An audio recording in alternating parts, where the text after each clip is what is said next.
And now, your Storm Team 18 forecast. Weather from where you live.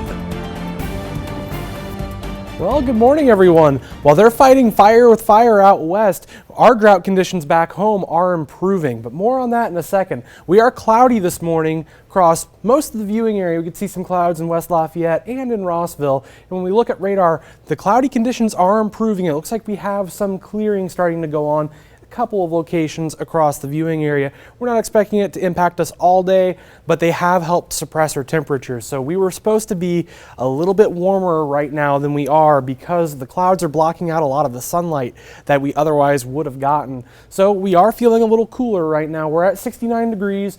Dew point's at 62, so if you step outside, it does feel a little on the sticky side.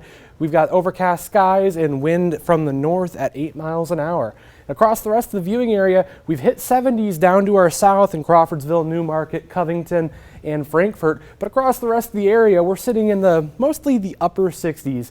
And so it feels pretty nice if you're walking outside and you don't factor in the humidity. Of course, today is going to be the better day if you're not a big fan of humid conditions.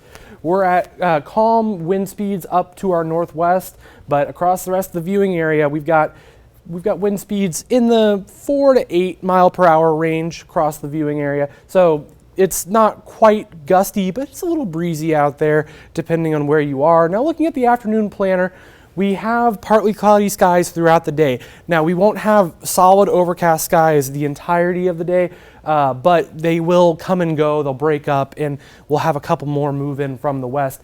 We're looking at partly cloudy skies up until 11 p.m. We'll get up to 83 today, and with the humidity, we'll feel a little bit more like 84 or 85 across the viewing area. We'll get down to 71 by 11 p.m., and when we look at tomorrow, we're going to get down to about 63 or 64 in the AM hours, and that's going to bring us some foggy conditions for the morning commute, especially after 4 a.m. and before 8 a.m. But when we look at the muggy meter, we could see that Friday and Saturday, we are going to be very humid. So it's going to help make those temperatures feel a lot hotter. Looking at Futurecast, we could see we might get a couple of sprinkles overnight. It'll be nothing widespread. It's less than 10% chance.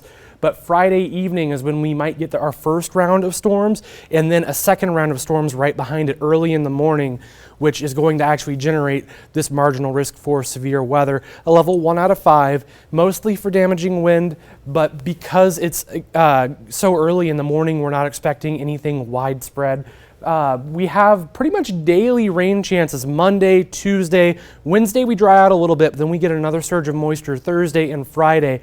And when we look at the drought monitor, we have significant improvements across portions of the viewing area, especially through Tippecanoe County, where we were in severe drought, now we're in a moderate drought, and we may even see some improvements from there on out. Looking at the 7-day forecast, we're at 84 on Thursday, 89 Friday with PM isolated storms, 85 Saturday with a severe threat possible. Then we have 87 Sunday, 82 Monday, mid-80s the rest of the week. Wednesday we dry out just a little bit, and then looking into the next 10 days, we've got more 80s and rain.